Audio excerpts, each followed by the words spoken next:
오늘 우리에게 주신 하나님의 말씀은 로마서 10장 14절에서 21절까지 말씀입니다.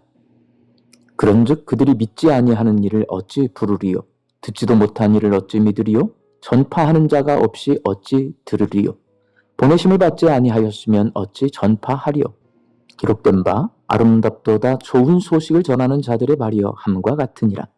그러나 그들이 다 복음을 순종하지 아니하였도다. 이사야가 이르되 주여 우리가 전한 것을 누가 믿었나이까 하였으니 그러므로 믿음은 들음에서 나며 들음은 그리스도의 말씀으로 말미암았느니라. 그러나 내가 말하노니 그들이 듣지 아니하였느냐? 그렇지 아니하니 그 소리가 온 땅에 퍼졌고 그 말씀이 땅끝까지 이르렀도다 하였느니라. 그러나 내가 말하노니 이스라엘이 알지 못하였느냐? 먼저 모세가 이르되 내가 백성 아닌 자로서 너희를 시기하게 하며 미련한 백성으로서 너희를 노엽게 하리라 하였고 이사야는 매우 담대하여 내가 나를 찾지 아니한 자들에게 찾은 바 되고 내게 묻지 아니한 자들에게 나타났노라 말하였고 이스라엘에 대하여 이르되 순종하지 아니하고 거슬러 말하는 백성에게 내가 종일 내 손을 벌렸노라 하였느니라. 아멘. 제가 중요한 서류 하나를 우체국 등기로 배달받게 되었는데 밖에 있어서 만나지 못하자 우편 배달부가 문 앞에 우편물 도착 안내문을 붙여놓고 갔습니다. 그 안내문에는 최초 방문 일시가 기록되어 있었습니다. 다음 날에도 장례 집례를 하느라 교회에 없었습니다. 그러자 우편물 도착 안내문이 다시 붙어 있었고 제 방문 일시가 기록되어 있었습니다. 그 안내문에는 3회까지만 방문하고 그래도 못 만나면 반송한다는 안내 문구가 적혀 있었습니다. 그 다음 날 세 번째 방문할 때가 되어서야 만나서 배달된 서류를 받을 수 있었습니다. 오늘 본문 말씀에서 사도 바울은 유대인들에게 복음을 배달했는데 그들이 복음을 받지 못했다는 말을 하고 있습니다. 누구든지 주의 이름을 부르는 자는 구원을 받는다는 구원 선포를 한 바울은 4가지 질문을 통해 사람이 어떻게 주의 이름을 부르게 되는지에 대해서 말하고 있습니다. 본문 14절 말씀입니다. 믿지 아니하는 일을 어찌 부르리요? 듣지도 못한 일을 어찌 믿으리요? 전파하는 자가 없이 어찌 들으리요? 보내심을 받지 아니하였으면 어찌 전파하리요? 어찌 부르리요? 어찌 믿으리요? 어찌 들으리요? 어찌 전파하리요의 이 4가지 질문이 어떻게 해서 사람들이 예수님을 주인이라고 부를 수 있게 되었는지를 설명해주고 있는데 역순으로 설명하고 있습니다. 믿어야 부를 수 있고 들어야 믿을 수 있고 복음을 전하는 자가 있어야 들을 수 있고 보냄받아야 복음을 전할 수 있다. 이 순서를 반대로 하면 복음을 전하기 위해 하나님께서 보낸 사람이 있고 보냄받은 사람이 복음을 선포했고 그 복음을 듣고 믿은 사람이 있고 믿은 사람은 예수님을 주님이라고 부르게 된다는 말씀입니다. 보냄, 선포, 들음, 믿음, 부르짖음이 복음이 전해지는 구조입니다. 사람이 주의 이름을 부르고 구원에 이르는 것은 보냄, 선포, 들음, 믿음, 부르짖음이라는 복음이 전해지는 이 구조 안에서 이루어집니다. 그러나 유대인들은 복음을 믿지 않았습니다. 유대인들은 왜 복음을 믿지 않았을까요?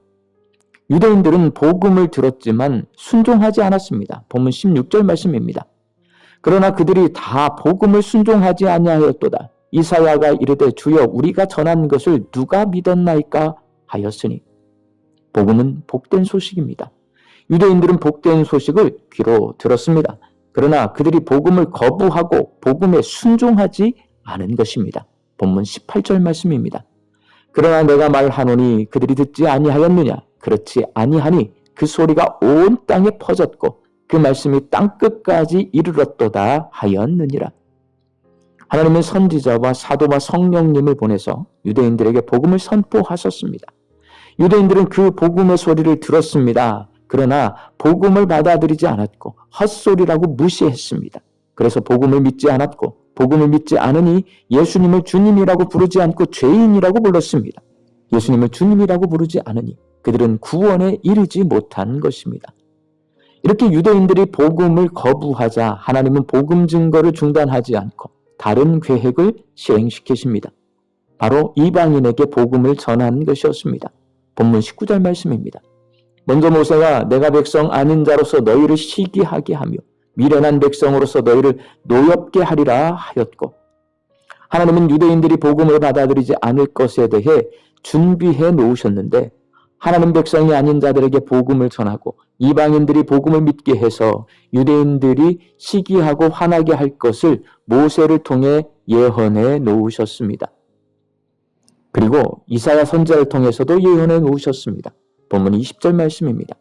이사야는 매우 담대하여 내가 나를 찾지 아니한 자들에게 찾은 바 되고 내게 묻지 아니한 자들에게 나타났노라 말하였고, 하나님을 찾지 않고 우상 숭배를 일삼던 이방인들이 하나님을 찾게 되고 하나님께서 그들 앞에 나타나게 될 것을 이사야 선지자를 통해 미리 예언해 놓으셨습니다. 바울은 하나님께서 모세와 이사야 선지자를 통해 이방인들이 예수님을 주님이라고 부르며 구원받아 하나님께 예배하는 모습을 보고 시기하고 분노한 유대인들이 다시 하나님께 돌아오게 할 것을 예언해 놓았음을 말하며 이방인의 구원은 결코 우연이 아니라 처음부터 계획된 하나님의 놀라운 구원 드라마임을 설명합니다. 사랑하는 광주 양림교회 성도 여러분, 오늘 본문 21절은 이스라엘에 대하여 이르되 순종하지 아니하고 거슬러 말하는 백성에게 내가 종일 내 손을 벌렸노라 하였느니라 라고 말씀하고 있습니다. 이를 통해 심판의 문을 닫기 전에 먼저 팔을 벌려 우리를 기다리시는 하나님의 오래 참으심은 우리가 어떻게 살아야 할지를 가르쳐 줍니다. 먼저 듣는 법을 회복해야 합니다. 믿음은 들음에서 나며 들음은 그리스도의 말씀으로 말미암기 때문입니다. 하나님 말씀을 듣는 것을 방해하는 내 안의 소음을 끄기 위해 침묵하며 라디오 주파수를 맞추듯 영적인 주파수를 말씀에 맞추고 귀 기울여 잘 들어야 합니다. 그래야 복음을 받아들이고 믿을 수 있고 그 복음을 내 입으로 시인할 수가 있습니다. 그리고 열심히 신앙생활하는 성도들의 모습을 부러운 눈으로 바라봐야 합니다. 구원받은 이방인의 모습을 보고 시기하고 분노한 유대인들이 이러면 안 되겠다 생각하고 자신들도 복음을 받아들이고 믿게 된 것처럼 열심히 신앙생활하고 있는 우리 교회 성도들의 모습을 바라보며 하나님, 저에게도 저런 열심을 회복시켜 주세요라고 기도하시기 바랍니다. 요즘 우리 교회에 열심히 신앙생활하는 성도들이 많이 계십니다. 30년을 다녀도 새가족 대접을 받는 양림교회가 많이 변화되고 있습니다. 우리 양림교회에서 오랫동안 신앙생활을 해온 성도들이 요즘 열심히 신앙생활하는 성도들의 모습을 바라보면서 함께 열심을 내서 신앙생활할 때 우리 양림교회가 복음을 전하는 사명을 감당하는 주님의 귀한 교회가 될 수 있기를 예수님의 이름으로 축원합니다. 함께 기도하겠습니다. 보냄, 선포, 들음, 믿음, 부르짖음, 이 복음이 전해지는 구조 가운데서 우리는 복음을 믿고 예수님을 나의 주님이라고 부르짖는 그러한 구원받은 하나님의 자녀가 되었습니다.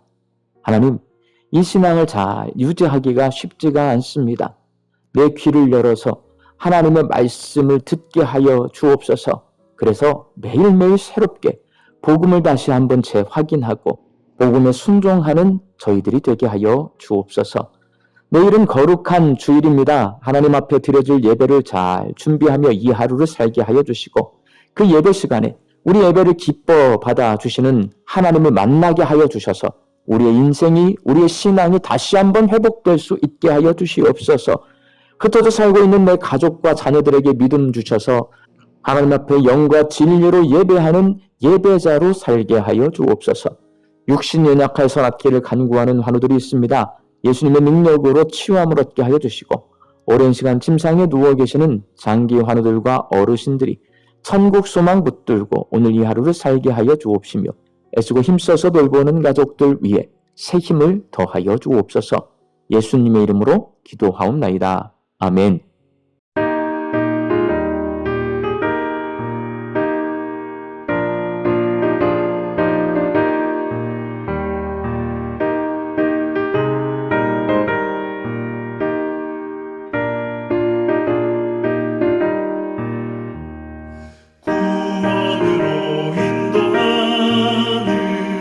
그분은 참 좋으며